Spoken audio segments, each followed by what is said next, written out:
Good evening and welcome to Oxford Cotswold Archaeology's webinar, Reshaping the Archaeological Landscape of Sizewell C.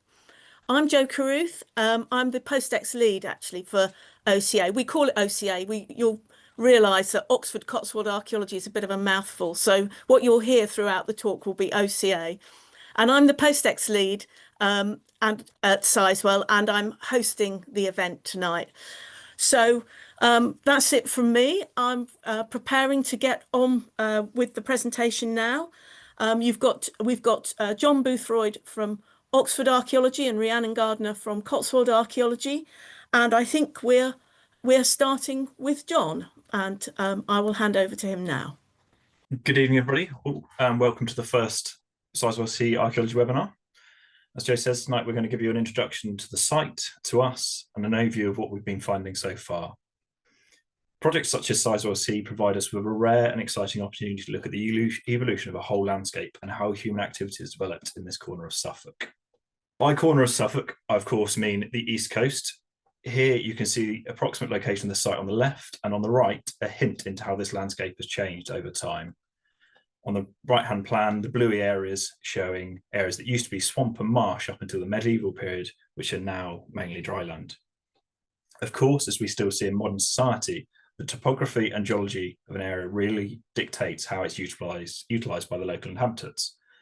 But this is, of course, something we'll touch on in a bit more detail later on. I'm sure you're all aware of what Sizewell C is, but potentially less so on how archaeology is involved in this process. Over its development, some 70,000 jobs will be created, and a good proportion of these relating to archaeology. To facilitate the construction of the power station, widespread infrastructure improvements are required, including new roadways, new rail lines, accommodation areas, and auxiliary construction centres. Prior to and during these developments, open-area archaeological excavation has been occurring, with key sites commencing in 2022, and our works currently planned to complete in the field next year. During this period, well over 100 hectares of area will be subject to archaeological excavation. However, it's important to note that our works don't stop here. Following the completion of the fieldwork, a programme of post-excavation reporting and subsequent publication occurs, and these works will continue well into the 2030s. So who is OCA? As Jo said, OCA is a joint venture between two of the UK's leading heritage service providers, Oxford Archaeology and Cotswold Archaeology. Both organisations are educational charities whose work ensures that archaeology impacted by development is suitably recorded and preserved via record to enhance our understanding of the past and so that future generations can enjoy it. I myself, and of course John Boothroyd, as you may have guessed, I'm a senior project manager at Oxford Archaeology and have been involved in delivering the OCA works at Sizewell C since 2022. I joined Oxford Archaeology in 2009 as a field archaeologist. I worked on a variety of projects across the country and abroad, covering all periods, but have a preference for prehistory. And now I'll pass you over to my colleague Rhiannon to introduce herself. Hello, I'm Rhiannon Gardiner. I am a commercial manager at Cotswold Archaeology. I've personally been working on the project since 2019 back in the field, and I now co-manage the project with John Boothroyd. So as I've been working on the project for a little bit longer, I'm going to go through some of the background with you. So we've been trenching the site. We start off with evaluation trenching for many years now, but the first archaeological work started in 1994 with a field working survey and study of aerial photographic evidence. This was followed by desk-based assessments and evaluation trenching, which actually started at the end of 2015 and is continuing on today. So as more land is identified for the project, the archaeology scope continues to expand and we learn more and more about the past of this fantastically interesting landscape. From all of this initial work, comprehensive programmes of archaeological mitigation have been designed, and then this is the phase we're predominantly going to be talking to you about today, because this is the phase we're working on most at the moment. So the scale of a project is colossal. It stretches across the county from temporary accommodation in Pakefield, which for those of you not as familiar with Suffolk, is up near Lowestoft in the east, and then to fen meadow habitat creation over in Pakenham, which is over in the west near Bury St Edmunds. The scale of a project's so big that you can't even see those sites on this map. But if we zoomed out enough for you to be able to see them, you wouldn't be able to see any of the detail of the sites we're talking about today. The archaeology is largely ahead of the enablement works for the project. So those are the bits that John was just discussing. It's the roads to bypass the surrounding villages, it's the train lines to bring in the construction material, and the accommodation for the people who will be constructing the plant itself. That's the majority of the archaeological work that we are currently focusing on. Not so much is actually where the power station will be in the end. Sizewell C is one of the largest, if not the largest, construction project currently taking place in the UK. As I'm sure you can imagine, with such a large project, the logistics required are colossal. So not only are we looking after our own staff, we feed into the main project's work and programs and other contractors' programs. Everyone needs to know when their work can start after hours, and they need to know that with enough warning. So to do all that, we have to complete the archaeology. To complete the archaeology, we have to do things like set up the compounds, manage fleets of many, many vehicles. We have hundreds of deliveries and visitors to book in and manage each month, and a myriad of different reports and programs to produce so that we're all communicating the right things to the right people at the right time. So OCA alone have dedicated full-time health, safety and admin teams and a security vetting staff to facilitate the smooth running of a specialist archaeologist team. On screen, you can see this is just one of our sites and actually one of our smaller sites. See how much archaeology we've got coming up, people working in different places, other sites in the background of that, plant working around us, everything all at different phases. So we can have anywhere up to just over 200 people spread across multiple sites at any one time, often with between 15 to 20 different sites going all at once of different scales. Some are very big, some are smaller jobs where we're checking other contractors' work to see what they're doing and how it impacts the archaeology. The on-site teams include project leaders who run the sites and keep everything on track, archaeologists physically excavating and recording the masses of features we're finding, finds and samples and specialists in the background working across all departments, providing insight and advice throughout. And then we also have extensive post-excavation departments working throughout the project and feeding into all of this. They help us guide the future strategies for what's going on. At the start, we knew very little. As we get through the project, we're learning more and more, so we adapt how we work, and our post-excavation teams are crucial to that. So the geology of Sizewell is really quite interesting because it's really impacted the archaeology and how we can understand why certain things are happening and where. One of the advantages of digging on this scale is that we can compare finding out what's going on with the different geologies across all of the sites. Normally you would have one site, it might be across a couple of different geologies, but you wouldn't necessarily be able to pick apart precisely what's happening and where, certainly not on the scale like this. So you can see the two differing types of geology that we've predominantly got just in one very, very small section of Sizewell C up on screen. One of our biggest questions is how people are changing the way they live, the way they work, the things they produce according to how the water levels are changing. So lots of the work is on previous marshlands. You can see the site of the original Leiston Abbey up on the right of the screen. This was flooded and then moved to the later Leiston Abbey. So that's a big change in the landscape, and everything in between, we're finding all the monastic landscape that's had to change according to those tidal changes as well. So depending on where people are living and what they're doing at different times is very dependent on these water inlets, and that's been a huge focus of a lot of our research so far. I'm now going to run through an overview of some of our results so far. There will be subsequent webinars which will pick up on these with much more detail, so we'll go through different phases and webinars coming up. So please, if you enjoy this one, keep turning up to the others because they'll go into a lot more detail than John and I will today. With such an extensive site, as you can expect, we have a little bit of everything. We go all the way back to the Paleolithic and then up to World War II and more modern changes we've seen even since then. In order to ensure that we bring it all together, our post-excavation reports look at it on a landscape scale. So that's exactly what I was just talking about, where we zoom out and look at it on a much larger scale instead of on a site-by-site basis. We've created a phasing scheme to do this that runs across all the sites, so we're able to bring it together and construct a coherent story, hopefully, at the end. So starting off with the Paleolithic, this is the earliest archaeology that we have on site. While we don't have cut features relating to this, we're finding features coming up in the topsoil and the subsoil.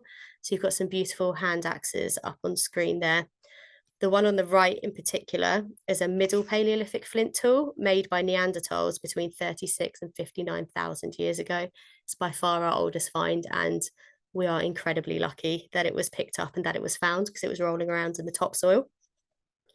So this hand axe was recovered from the Pleistocene deposits, which were underlying Sizewell.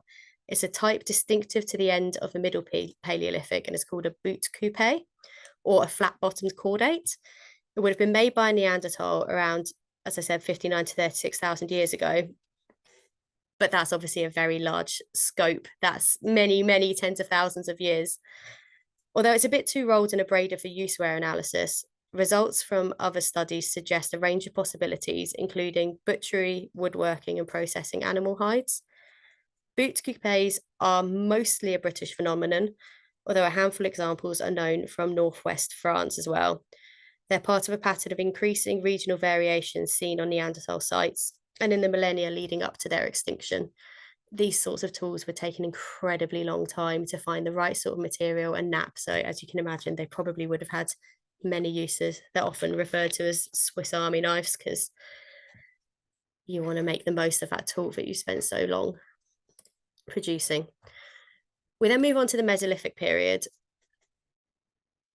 Both the finds you can see up on screen we found on Sizewell, but we don't have any known features relating to this period.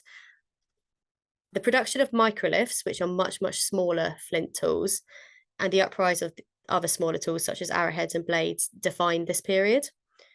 In amongst other materials scattered across sites, we found a hint of earlier occupation from this period, but we don't have as much to say on this one. So I'll swiftly move on to something we have a lot more to say about. We really start seeing dense use of the landscape around Sizewell C during the Neolithic period, often referred to as the first farmers. Is where people are starting to settle down a bit more, but it's often hard to find their actual settlement sites. Again, we're talking 4,000 to 2,400 BC, a very long time ago, and a lot of work has taken place in those fields and destroyed a lot of the archaeology left. But we do think we have a distinctive pattern showing up. There's two circles on the screen for home and away. Home is our green rail site at the moment. So it's a site where one of the rail routes is going to be coming through. And the orange you can see in the background is where there's one of those inlets of water that I was talking about earlier. We are getting an awful lot of domestic waste there. We have some beautiful large sherds of early pottery, flint tools, and this is more suggestive of people actually living there. Whereas all those yellowish circles you can see within the larger away circle are Neolithic finds again, but they tend to be in clusters of pits and not suggesting people are actually living there, but they're doing something there, they're producing something there, they're traveling to there to work, as opposed to settling, which is where we can see in that small home circle. We're hoping we can find a lot more evidence of that as we go forwards as well. So dating this pottery is often based on the types, it's based on the makeup, it's based on the shape of the pottery. These are some of the earliest vessels found in the country. Currently, and there's probably more even just today, we have 1,300 pottery sherds that are found and are mostly made up of types known as carinated bowls or plain bowl wares, which date to the early but not the earliest Neolithic. Some great examples are visible in these photos. Neolithic pottery, as I've just said, is incredibly old, and with being incredibly old, it's very delicate. It's rare to find so many sherds of the size and quality. that we have. And we're incredibly fortunate to be finding so many in the sands of Sizewell C because it's really expanding our knowledge about this type of pottery and the people associated with it. So on the screen now, you can see two archaeologists hard at work in what is really quite an exceptionally large pit for the Neolithic period. One of this pit is one where we recovered some of our most impressive pottery, some of our biggest sherds of pottery, and also you can see two beautiful leaf-shaped arrowheads on screen as well. So this pit really did yield an awful lot of Neolithic material for us. So the Beaker period, which is sort of the crossover between the late Neolithic and early Bronze Age period, is something we've been really excited about on Sizewell C. You often find the odd pit here and there in the trenches, which gives you the suggestion that there could well be a lot more, and we've been incredibly lucky that we've found an awful lot on Sizewell C. It's a little bit of a jump in the archaeology. So we had the early Neolithic that I was just talking about, not much of a middle Neolithic in between that we found so far, but we are getting a lot, as I said, of this later Neolithic and early Bronze Age archaeology on site. So the Beaker occupation is the result of migration from the continent around 2400 BC.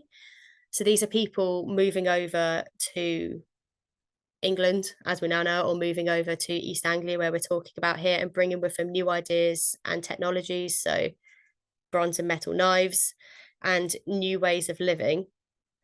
They're named this because of their very distinctive pottery vessels that accompany them, and that's what you can see in these photographs.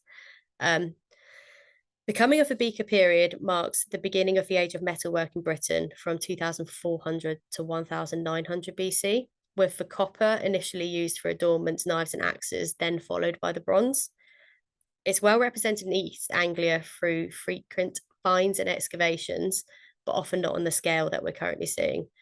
The North Sea was the key migration route between Europe and Scandinavia, so that's why we're getting so many people, particularly in Suffolk, coming over with a big hump that sticks out the side. The Sizewell landscape is proving absolutely no exception to this. The number and spread of the finds means we're going to be adding hugely to our understanding of Beaker settlement in agricultural dynamics and settlement. And the quality of the archaeology across Sizewell C will form the basis for some of our important research opportunities. This is going to be a particular topic of a later webinar because I really can't do it justice here.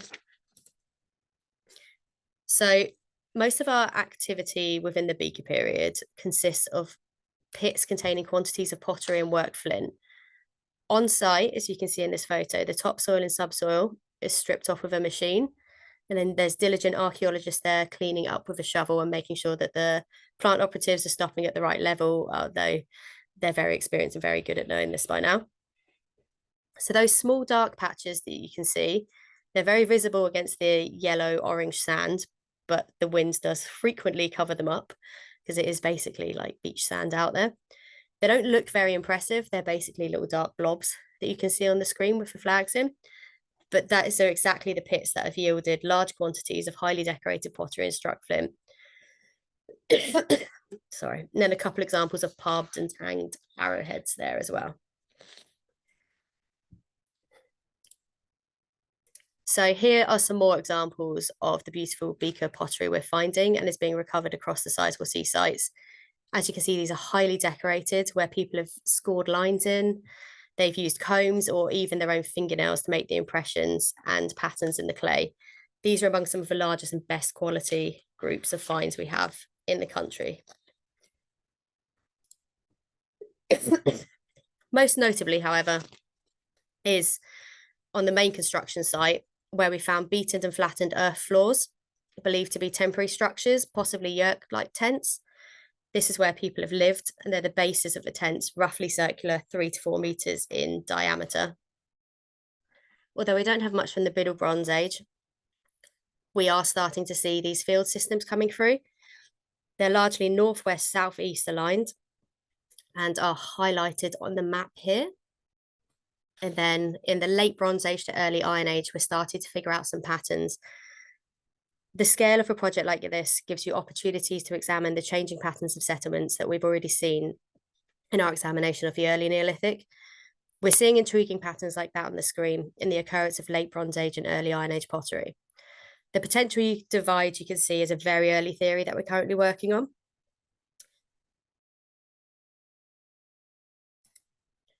People of the past obviously didn't define themselves as late Bronze Age or early Iron Age. They wouldn't know that they're very, very subtle changes in their pottery making, using a different comb, using a different style, would be examined so intensely later. But trying to pull these things apart gives us a chance to test out some of these theories. They could be right, they could be wrong. We have a lot more analysis to do and are in the very early stages of looking at this. And on screen is a clear example of this. But they're the kind of theories that we want to keep you updated on and let you know about how they're developing. And I'll now pass you over to John to talk about the next few periods. Hi, everybody again. So moving on to the Roman period. So we're looking at about AD 50 to AD 410. Surprisingly, Roman evidence has been generally quite poor across our project. One of the larger excavation areas we undertook lies to the edge of a Roman small town of Hatcheston near Wickham Market. So it's one of the sites furthest away from the main development and will be the site of a park and ride. The remains of the town were previously excavated in the 1970s and were identified as being quite extensive. And our works lying just the northeast of this, will add to the understanding of that town. Elsewhere across the project, most of our own finds have been stray finds rather than any dense focus of activity. What is striking is how little evidence we have for habitation, with most of the archaeology dating the Roman period we've recovered being of industrial or agricultural nature, suggesting they're utilising the land, but there is no focus of settlement. This is quite interesting given the scale of the area we're covering. To have identified no settlement activity is notable in its unusualness.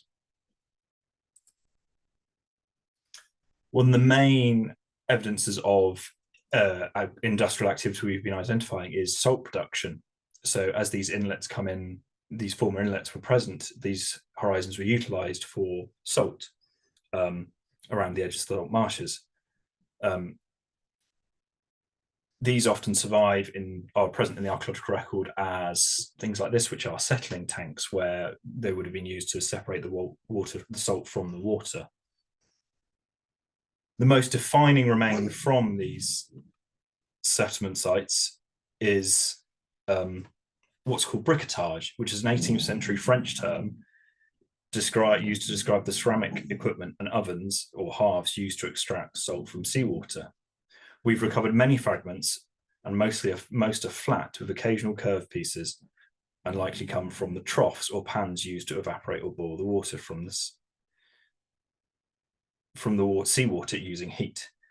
This technique was used to increase the concentration of salt and aid in the formation of salt crystals.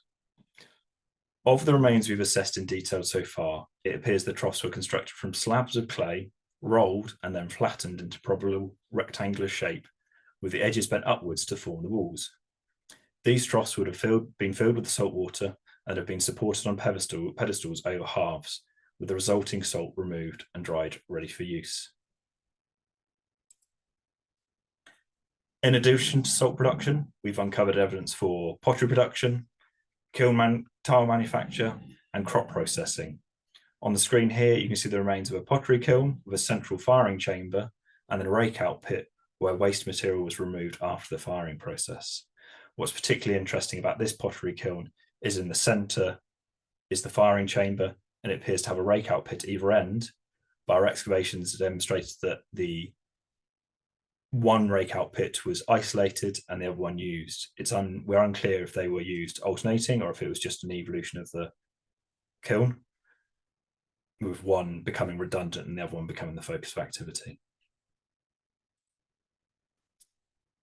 One of the most exciting and most recent finds from the project is this wooden ladder you can see here. This has been identified in the same site as the pottery kiln we were just looking at and appears to provide access to a well or watering hole. Despite its amazing preservation, we believe it dates to the late Iron Age or Roman period. It was only actually lifted out of the ground last Wednesday, so this is one of our most recent recoveries. There's still a lot to be learnt about it, but I think we can all appreciate the craftsmanship, especially visible in that right-hand photo, considering it's about 2,000 years old. It's currently sat in with conservators in York, where they'll be able to further study it, assess how it was made, the wood that it was constructed from, the construction techniques, and refine the dating for it.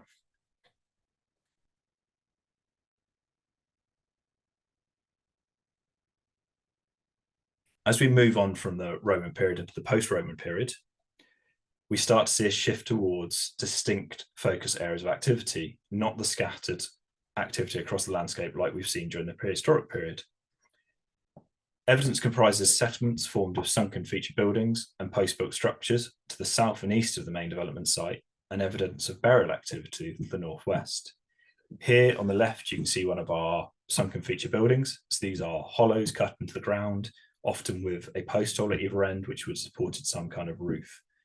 These come in all various forms, normally always of a rectangular shape, but with various post hole locations. So here you can see there is a third one on the bottom, which is unusual. Sometimes you'll find there's a 4, 2 on each at the cardinal points, or maybe 1 in each corner, but they all have a similar rectangular sunken form. And on the right, a post-built structure.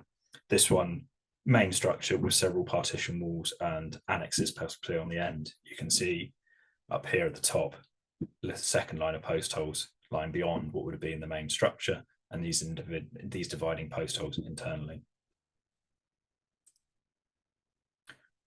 One of our most unusual sunken feature buildings is shown here. This had a clay oven set into the corner, which had been constructed against an upright post. Pottery from the feature suggests it could be as late as the 10th century, but grain from the oven dates its use to about the 7th century. Based on this, we're assuming the material of the later date is intrusive and has gone in as the feature has fallen into disuse and accumulated, and as the deposit has filled up with material silt.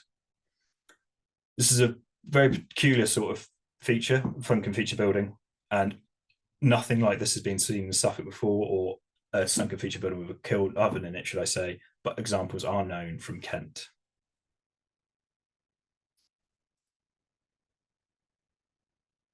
Arguably our most notorious find to date, and our standout find, of course, being this pre-Norman period coin hoard.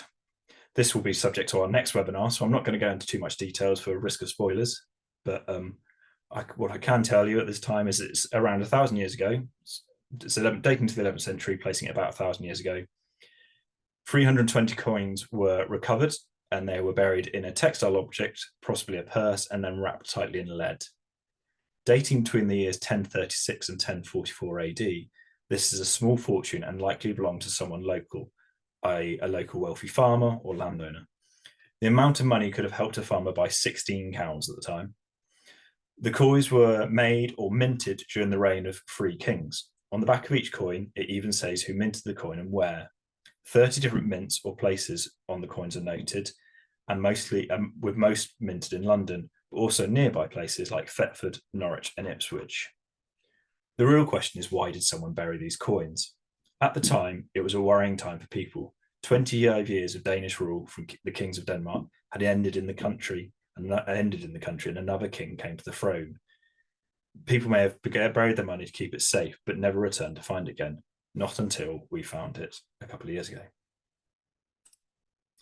Here is a tantalizing glimpse, a close-up of the coins within the lead purse. So you can see the lead folding over in the top and the coin sitting within the fabric material. But you have to attend our next webinar to find out significantly more about the coins.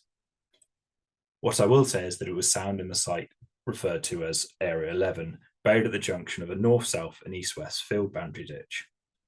Sometime after the hoard's burial, in the medieval period, a sunken working hollow was placed over the same location. This feature cut the ditches but missed the hoard, albeit by fewer than 30 centimetres. The hollow itself contained an oven and was probably used for some kind of agricultural or industrial processing. So these people working in this hollow were tantalising close to finding a small fortune, but unfortunately didn't quite go deep enough, leaving it for us to find. Transitioning into the medieval period, Sizewell was an important settlement during this time. Much now is lost to coastal erosion, but the finds being made as part of this development are going to contribute a lot to our understanding of this part of the Suffolk coast during the medieval period. Historically, we know quite a lot about this area, particularly nearby Dunwich, but more significance to our site is the proximity of Leiston Abbey, as you see here marked on the map just on the east side. Oh, sorry. It was founded in 1182 by Ranulph de Glenville, Henry II's Chief Justicer, and was dedicated to St. Mary. But in about 1363, the abbey was moved away from what was evidently a rather unhealthy location on swampy ground, again reflecting this change in landscape as a result of these tidal changes. And it was rebuilt on its present site, just located off to the west. The old abbey was dismantled for building materials, though a fragment of it can still be seen, and as a result, the 14th century abbey incorporates some Norman features. Our site lying largely between the two areas, the original abbey up here, our site, main focus of our site works in here, and the rebuilt abbey over here.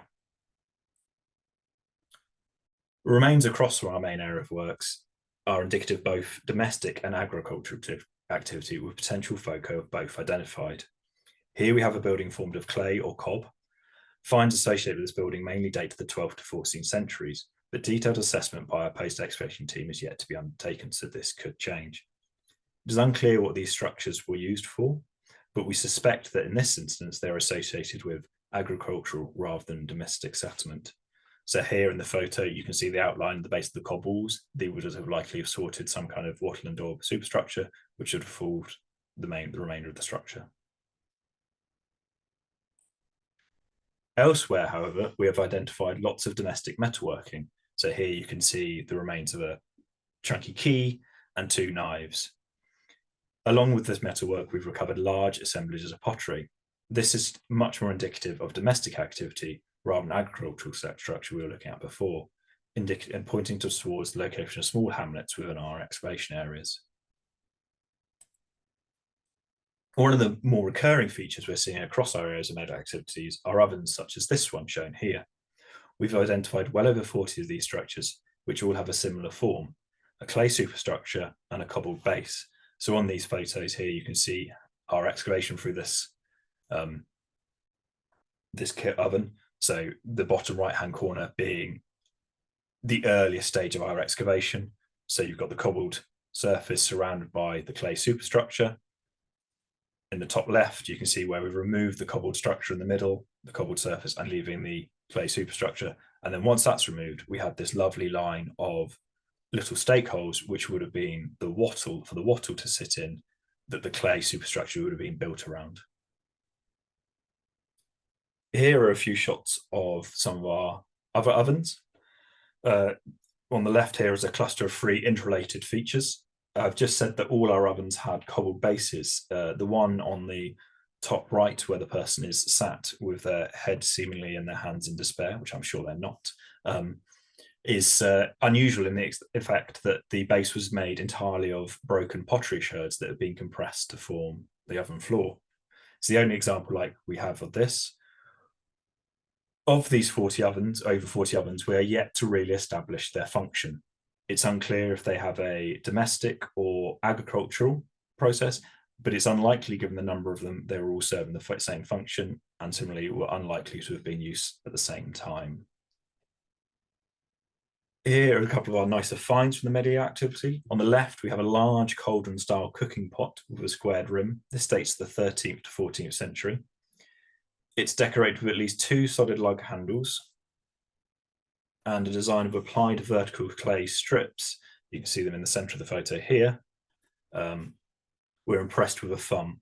The vessel is near complete, suggesting it was probably buried deliberately. One of the nicest objects, I think, from the entire project is shown on the right here, and it's a lead weight in the shape of a shield bearing the royal arms, or the 3 lions of England. You can make out the top line most clear, but then there are 2 more as you descend down the object. This is a weight that would have been used to regulate, this was a weight that had been regulated to a standard set by the crown in between 1100 and 1350 AD, and would have been used to measure valuable imported goods such as spices. So this weight would have had an associated value, and you would compare the weight of your spice to the weight of this object to ensure you're getting your fair price for your goods. This slide here shows just a few of our key medieval settlement sites. So Lacen Abbey, the old Lacen Abbey would have been just off to the northeast of this site up here, and the new Lacen Abbey is about a kilometre to the west, if that, off the side of the screen again. Here you can see enclosure systems, potential buildings and ovens shown on this plan.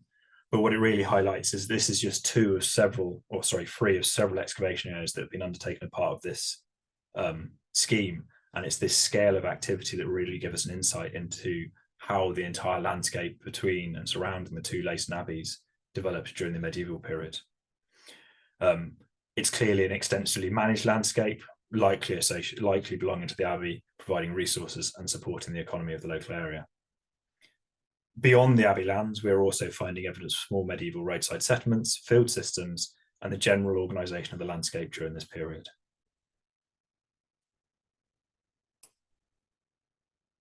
The last period we're going to look at today is Sizewell during the World War II, so bringing us right up to the 20th century. Just to the north of the existing Sizewell B power station and lying beneath a 1950s pine plantation known as Goose Hill. It's just shown on the map just here. So Sizewell B is here. Our excavation areas are all in here, including the area of Goose Hill. In this area, we've identified a previously hidden chapter of Suffolk's World War II history.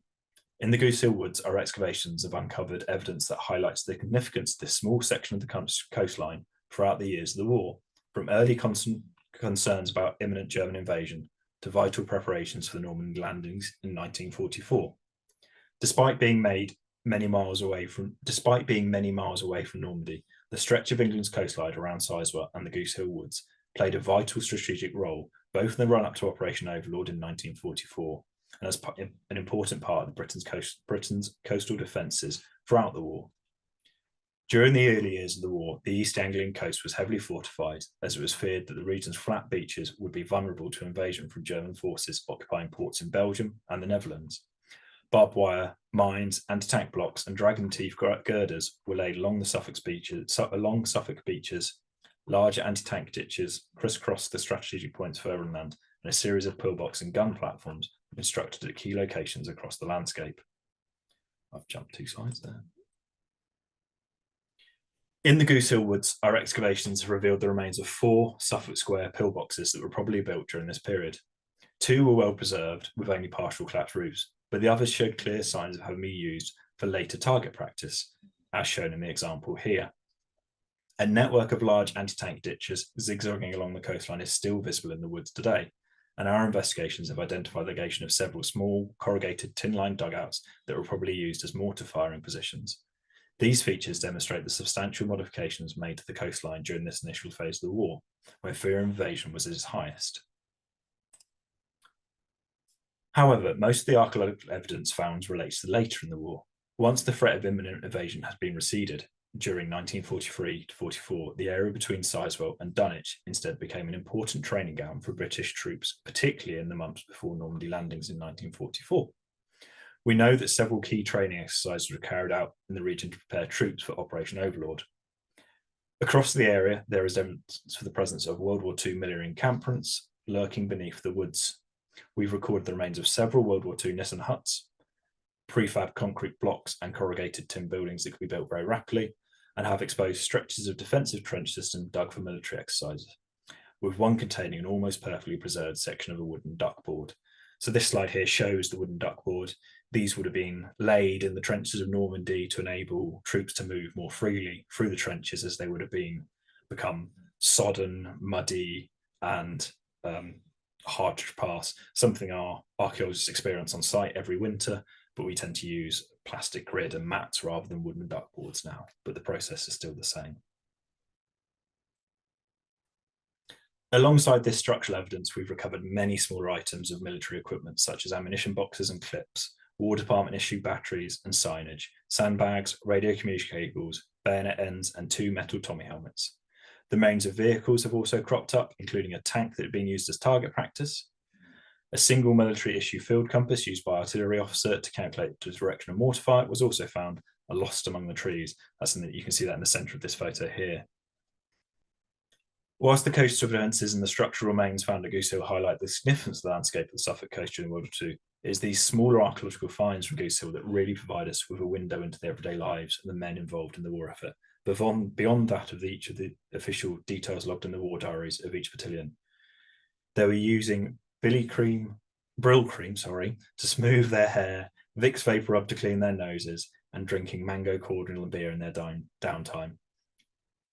And inkwells I found indicate they might have been using these to write pen letters home, and perhaps somewhere someone was cursing the loss of their new field compass.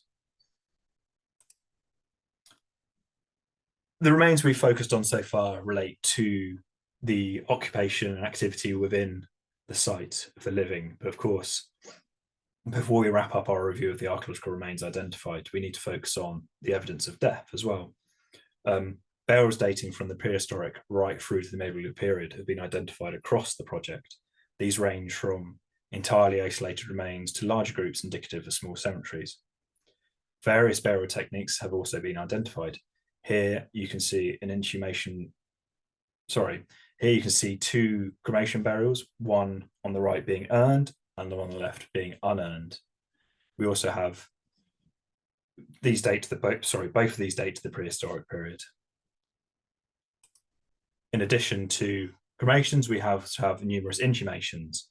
These have been in identified and defined cuts, so purposely dug graves, identified in more ceremonial complexes such as ring ditches or barrow monuments, and here, rather unjustly, thrown in the base of a ditch.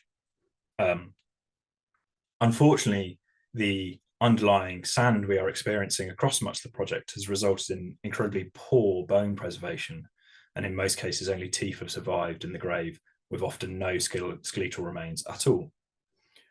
However, thanks to significant advances in archaeological practice over the last couple of years, if the last decade or so, should I say, we are undertaking a wide range of specialist sampling techniques that will give us great insights into the various aspects of the inhumations, hopefully including the genetic history of the individuals. One of the many exciting opportunities that our excavation at Sizewell provides as a result of its scale is the ability to look at the evolution of burial practices over time, and not just in the way people are buried, but the locations in the landscape as well. Here we see the remains of a Bronze Age barrow ditch, so it's likely there would have been an earthen mound within the centre of this feature, which is completely denuded by modern agricultural practices such as ploughing. What does survive is the ring ditch that would have enclosed it, so the upcast material from this ditch would have been used to build the mound. This is one of several monuments like this we've identified, and this one is located on a particularly prominent point in the landscape and would likely have been visible for some distance. So as we progress through our post-excavation process and look at our wider landscape, we can see how the varying burial techniques have been used across the landscape and further our understanding of the evolution of burial practices. And with that, I'm going to pass you back over to Rhiannon to discuss where we're going next. Thanks, John.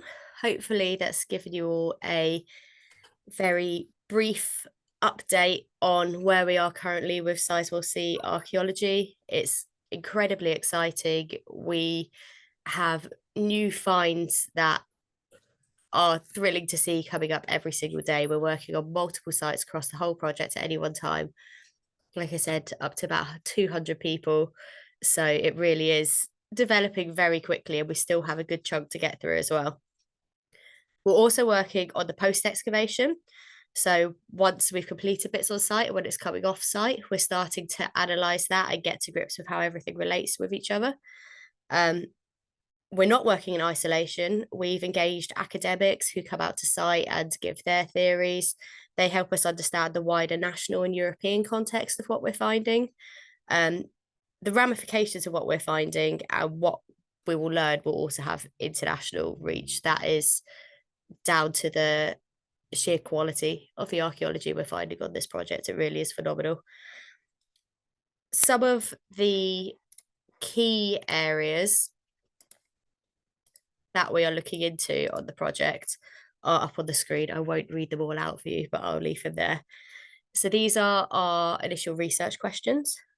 We rely heavily on research questions to guide our thinking. how we're looking at sites, what we could be missing, etc. Is there something else we should be looking at? Is there something we can tell by the fact that something isn't on site? Absence of archaeology is often just as important as the presence of it. There's holes in our understanding of the archaeology across certain parts of the country for a variety of reasons. In the case of this part of Suffolk, it really hasn't seen much infrastructure, unlike other parts of the country. That means it's also largely been understudied archaeologically, because we've never seen anything on this scale to be looking at, even those sort of bigger energy or road schemes that you see elsewhere across the country. We've not had a lot of that in this part of Suffolk.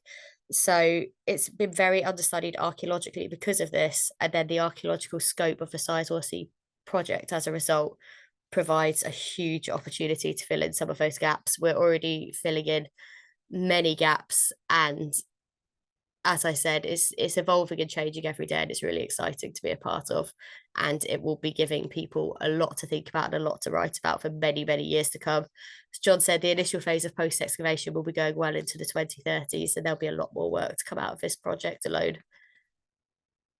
There's your last one on the bottom. So, as OCA, we engage in an awful lot of public engagement. We want to keep everyone involved and up to date with what's going on. So that's why we've just started this webinar series. There will be many more to follow, hopefully. They will go into more detail about specific parts of site. We've already had some open days. We have artifact handling possible. You can see there's Alex, who was on Digging for Britain, talking about our coin hoard that John was just talking about. In the background there, speaking to someone about the finds on Sizewell C. We really are keen to get people as involved as possible, because that's the point, really. Archaeology is for everyone. Everyone deserves to know what's been going on around them and wider. So with that, our next webinar is up on the screen. That's specifically about the coin hoard. That will be on Thursday, the 4th of December. As I said, it's already been discussed on Digging for Britain, but we go through many, many phases in post-excavation with the archaeology. We're learning more and more about this find all the time. We're doing analysis on the different coins. We've got textiles within that beautiful lead package up there, so we can give updates on what we've got and hopefully fill you in a lot more to do with that. Many more to follow as well, so please do keep an eye out for it. And that's all John and I have for you today. And I think we'll pass on to questions. Thank you very much, both of you, for that. And I mean, obviously I'm involved in the work at Sizewell. I'm being told to start my video, but my camera won't come on. There, it's come on now. I don't think you want to see me anyway, so it's much better with the video off. But I mean, as someone who's involved in it, it still takes me aback when I see it presented like that, to see the sheer scale and the variety of what we're finding, and I think the incredible potential to tell really new and detailed stories as a result, as we work through it. And I think one of the things that it's important for everyone to realise is that we're really bringing you the information we're bringing you now is coming off the field. It's how it is off the field. We have started the post-excavation process, but we've got years and years to go. So we won't have all the answers now. It's really more about finding the right questions at the moment, and then we'll get the answers for those later on. But that was really, really, really great to hear all that, and thank you both very much for the time you've put in to deliver this. We've got quite a few questions. I think I'm going to start at the beginning, and I think we might have to fight about who answers some of these, because some of the questions are either about post-excavation we don't quite know yet, or a bit specialist, but none of us might have the answer for. So we may be batting it around to see if one of us can answer something. There were a few questions about the Neolithic presentation. So we've got a question from Philip. Are the Neolithic pits grain storage or some kind of midden? And someone else who's saying, can you explain more about the Neolithic pits? Were they places they disposed of stuff? I think we are. I mean, I don't know whether John, have you got an opinion on this, or Rhiannon, have you got? I think it's one of the great questions of the archaeological record, isn't it? I think there is clear evidence they are depositing waste materials in these pits, hence we're finding waste material in these pits. Were they used for grain storage? Potentially, yes. And one of the reasons we take environmental samples from these things is to try and answer these questions. So I think given the sheer number of pits we've got, the likelihood is that all of the above will most probably occurring. Will we definitively be able to know that answer? I don't know. I don't know what your thoughts are on that. No, I completely agree. We've got so many of them. We've got collections of smaller clusters, and then we have one site in particular that's just absolutely full of them, big, small, different sizes and profiles to them. Some of them are chock full of flints, some of them with lots of pottery. We can't attribute one specific use to them. I'm hoping as we get more through the post-excavation stage, we can start splitting them up and start understanding different clusters a bit more. But certainly at the moment, I don't think we can definitively say what they're for. As John said, we've taken a myriad of environmental samples to help us down the line. We've tried to figure out what each cluster is, but I don't think we'll know what every single pit on every single site is specifically for. Yeah, and I think one of the adages in archaeology we always say is construction use and disuse, and I think we need to consider that these pits have most really been, they've had a use, and then they fall into disuse, and that's when you're finding waste material going into. So to say the pits were used for one thing, I think most really unjust. We have to consider that each pit may have had multiple functions as well. Yeah, I think that's exactly it. That there's several functions, aren't there, for them? So thank you for that. We've got another question on the Neolithic, which is: have you found any evidence of trade exchange with the Neolithic communities on Salisbury Plain, where there's Beaker settlements? And I think this is a really good question, and this is the kind of questions that we will be looking at in the post excavation. These are the research questions. We're not in a position at the moment to really to know anything about that. We haven't looked in that amount of detail. You've answered a question from Amanda, John, which is: have you also been collecting environmental evidence? I think we've answered that to say that yes, we have. I don't know if you've got anything more you want to add to that, either of you. I would only say I don't think I've worked on a project where we've recovered so much environmental evidence as this one. I think this is the most comprehensive environmental sampling strategy I've ever seen, and it reflects the quality of the archaeology we've got, I think. I would say the same, and the sheer amount of different types of environmental samples we're taking as well, and the specialist input we're getting from organisations such as Historic England, what to be taking and why, it's phenomenal.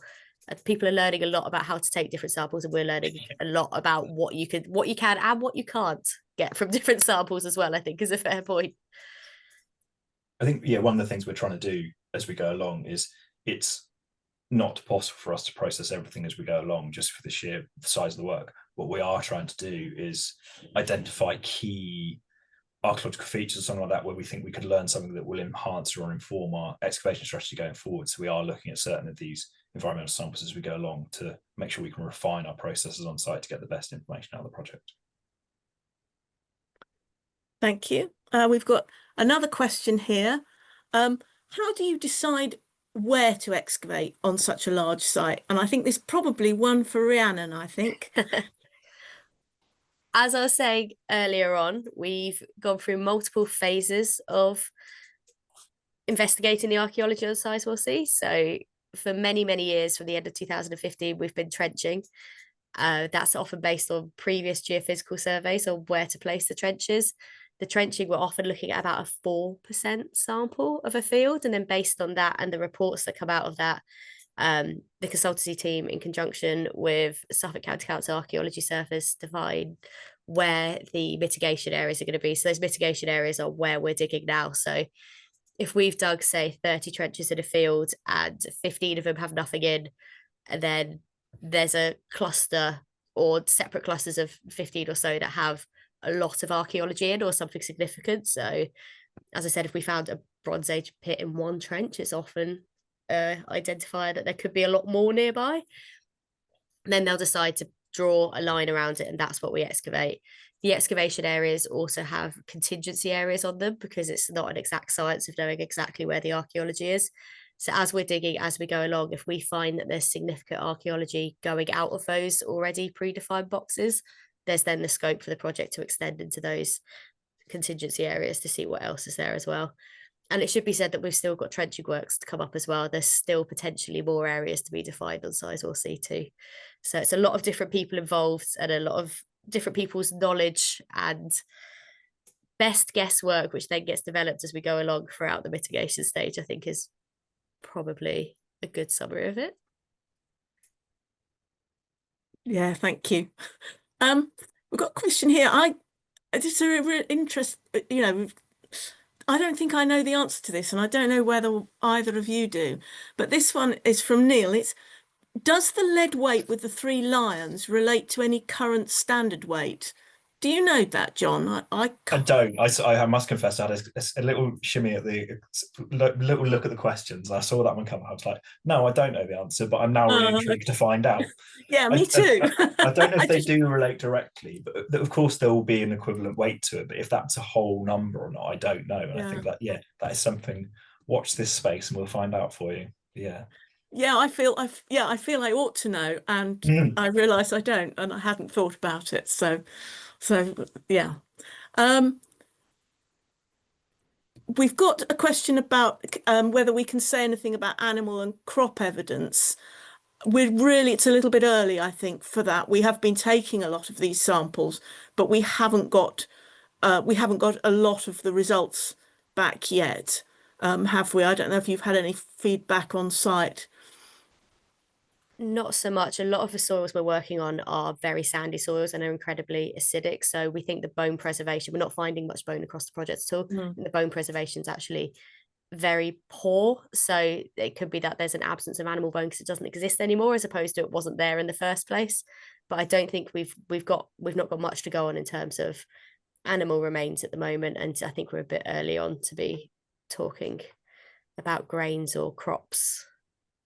Yeah, I think that's my feeling is this will come. We're doing all this sampling and we will get all that information, but we're just not really quite there yet. Got question about land reclamation, and which is, has the land been reclaimed or have the inlets gradually silted up? Who wants to pick that one up?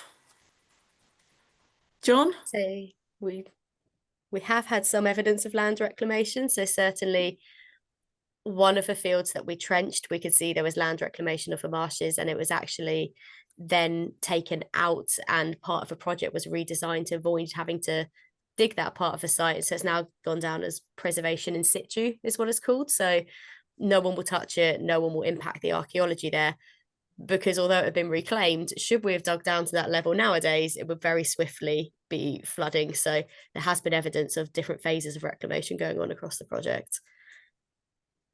I think the other point to add to that would be we are also undertaking what's called geoarchaeological investigations. We're undertaking boreholes across various locations to try and understand the change in the landscape in that regard, sort of thing.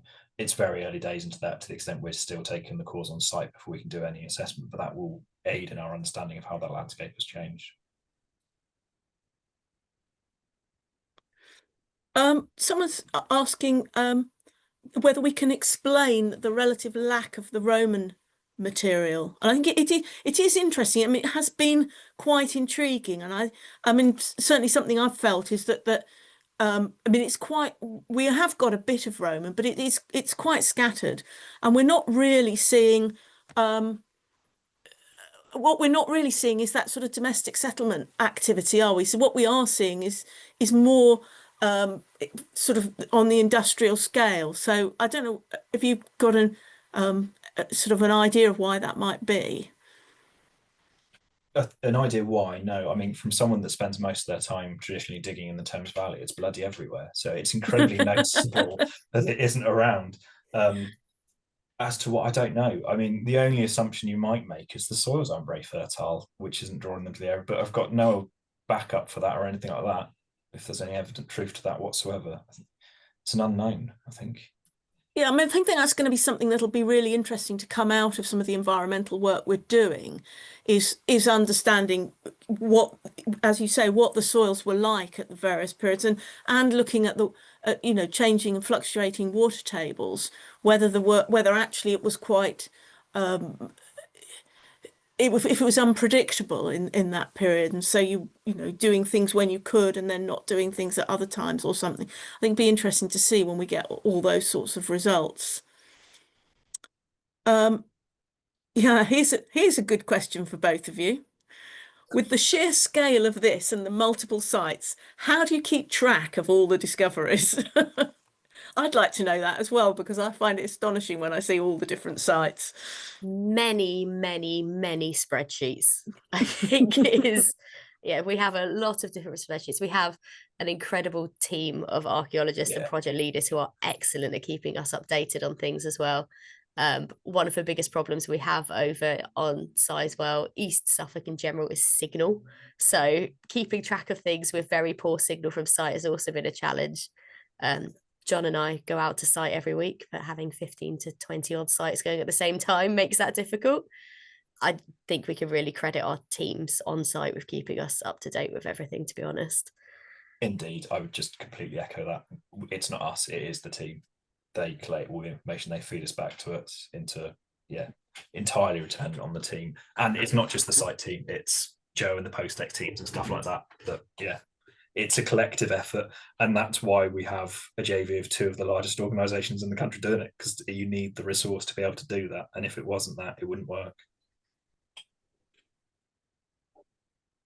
Sorry, I'm just whizzing through the questions because they're coming in thick and fast, and we're just not going to be able to read them all out, unfortunately. We have had a couple of questions about the Iron Age, actually, and I'll just we've got this one saying you skipped over the Iron Age quite quickly. Was there not much evidence from that period? I did skip over the Iron Age quite quickly because up until a couple of months ago, there was not much evidence of the Iron Age. As I said, that sort of Iron Age, Bronze Age, Iron Age split that I said with very early ages of theorizing at the moment is because it is very, very early in our understanding of it, and our site with the most Iron Age archaeology coming up at the moment is very much in the midst of excavation at the moment, so I expect there'll be a lot of follow-up on that in future webinars as well. Thank you. What was she? Is the amount of finds unusual because this is a special place, or because a large area is being excavated? Do you want to take that one, John? Both. Put it simply, yeah, we are excavating very large areas. I think so that does produce a large volume of material, but at the same time, Suffolk traditionally is quite I mean, you've both worked in Suffolk a lot more than I have. It is traditionally a very rich area for archaeology, but I think even that we are finding some exceptionally good sites. So Rhiannon touched on all the Neolithic stuff in Green Rails. That in its site in itself is most very nationally important to a certain extent. There's loads of these sites. It is a really rich area for archaeology, and that is contributing to why we're finding these amazing sites. It will be a once in a lifetime project for both of us, I suspect. Yeah. For all of us, I think. Are there any known Roman roads connecting the salt workings to settlements further afield? No, I think is the answer to that. We have the salt works, and we have an awful lot of ceramic building material that's also ended up in amongst the briquetage at the salt works, but we have no clear route to them or where they're coming from. So that's part of our absence of Roman archaeology question there. We haven't, and we've dug a lot in the surrounding area. We've not come across anything with dense Roman activity in the immediate vicinity to be supplying that Roman ceramic building material. That's been one of the biggest questions of the whole project. I think we were expecting more Roman stuff based on some of the trenching, and we've found Roman stuff where those trenches were, but not to the density that we'd be expecting based on the finds found with the site works. I think this is one of the really interesting things, because that salt, they must have been trading that salt. I mean, you've got to be on the marshland and by the sea in order to carry out your manufacturing process, but you're not using it there. You've got to be taking it out and taking it to trading centres, in order to to trade it on, and therefore you really would expect there to be some fairly clear passageways from there and routeways from there out into other Roman activity, wouldn't you? I mean, there are a few possible trackways and things, but really there's nothing, and certainly there's nothing that's then going from that to the known places like Hatchiston and the known Roman settlements. Exactly, I think that's a good point. And also, where a lot of the salt works are is in one of the most heavily disturbed areas of the site as well. So, where we've got the most modern disturbance with the World War II training grounds that John was talking about earlier as well. There's a lot of disturbance there. It was later a plantation as well. So, there's a lot of tree disturbance there, a lot of ecology's been going on there. It's a difficult place to define linking up all the archaeology, because there are big patches where it's missing. Then, as you said, Joe, we know there's something going on there, but we don't know precisely where it's going to. You haven't shown any. This is something we haven't done in this presentation, but you haven't shown any geophys images. Was this part of the initial research before digging? Yes. So the majority of the land was subject to geophysical surveys ahead of the trenching taking place. Not all of it, but most of it. So multiple different contractors, we subcontracted different people to undertake the geophysical work. And then it's based on those results that helps define where the trenches are going to go. If it's a field where we haven't had any geophysical results or survey take place, then it will be a standard grid of trenches across the field to look at. But where there has been geophysics, it gives us an idea of the good places to put the trenches and where we're expecting to find archaeology. We've mentioned doing additional trenching works, and we've done additional geophysics in the last year. We've done some more geophysics sort of thing. Is there scope to spend additional time on a particular site or feature if something important emerges, or are the commercial time restraints pretty strict? Yes, I think is the answer. There is scope. We have found sites where at the start of each site, we give an estimated time frame. We have to notify contractors when they think there might be a get in there. We've, of course, worked on sites where we found more than anticipated, and the project has accommodated those timeframes extending. So yes, there is scope to ensure we can do the archaeology justice. Coming on from our discussion about trading, I had a couple of people saying, is there evidence of a port or trading on the coast? And also someone saying, have you looked at the use of sea and river routes for the trade? I mean, obviously Dunwich was an important port, and there's a haven at Minsmere, wasn't there? There was Minsmere Haven. Yeah, and Sizewell itself was an important town as well, wasn't it? So we know there's important places nearby, but that is also one of our biggest questions. How are those inlets being used? How is that changing with the water changing? On our sites, we don't have a specific port at the moment. I think that's safe to say, but that is one of the biggest things that archaeologically on the project we're trying to answer is those land use changes, and the use of the waterways for trading is one of the biggest points that we want to try and answer. Sorry, just whizzing through the questions again. There's someone asking about the coin pouch. You showed a lovely coin pouch made from lead. And obviously there'll be more information about that in the upcoming webinar.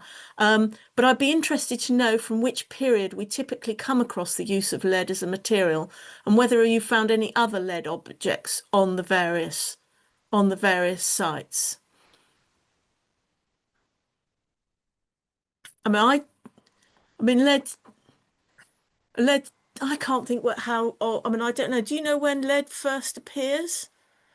Well, you get lead in the Roman period, don't you? But Yeah, yeah. I'm not sure about it predating that. In terms of across the other project, I can't think of any off the top of my head, but that doesn't mean they don't exist. Your instant thought is lead weights or something, isn't it? So again, part of Yeah. that trading side of things, but we've certainly not had a lot of lead come up No. across the project to be able to relate it to either that coin pouch or a specific use. And that is almost certainly because we've got so much prehistory, where they're not, where it's not one of the metal, not one of their sort of primary metals. And a lot of the medieval archaeology we have is agricultural, where you probably wouldn't be Yeah. finding leads coming up in those sorts Yeah, of sites yeah, either.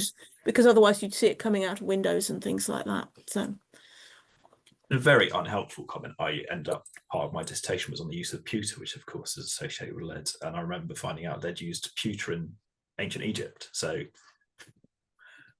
completely irrelevant to Sizewell, but an interesting tidbit nonetheless, just from a random bit of fact, the joys of working under. Yeah. well, they were always doing everything in Egypt a little bit before we were, so It's true. It's true. Trendsetters. I think I'm going to call an end to the evening now. Thank you very much to Rhiannon and John. You've done, it's been really interesting just see to see it all pulled together like that. And I hope that everybody out there, you see that what you've got is a very rapid overview of what's incredible archaeology that's coming up, and that the webinars in the future will pick on some of the things, such as the next one on the coin hoard. It's going to pick up on certain elements and give you a lot more depth to what we're finding out. Again, it's early days. We've only really just started the post excavation, and we will, as time goes on, there'll be all sorts of other information around. Just one question that has just struck me that I think I have to do as a bit of a plug is someone has asked, were similar investigations done for Hinkley C? They were, and the book has just was published, or 2 volumes were published in 2025. So that is available somewhere, and I ought to know where. But it's if you can certainly find out about it through the Cotswold Archaeology website, if you want to find out about Hinkley C, which was a shameless plug, but someone did ask. So yes, thank you very much, both of you, and we shall look forward to the next webinar. Thank you very much, everybody, for attending, and thank you for all your questions. I'm sorry I just couldn't get through them all. It's just I think a testament to how interested everybody is in this, and we will find lots of ways to make information available to you, because as was said right at the beginning, it's the archaeology is nothing if nobody's interested in it. So we really appreciate all the interest that is shown. So thank you very much, everyone, and see you at another one, I hope.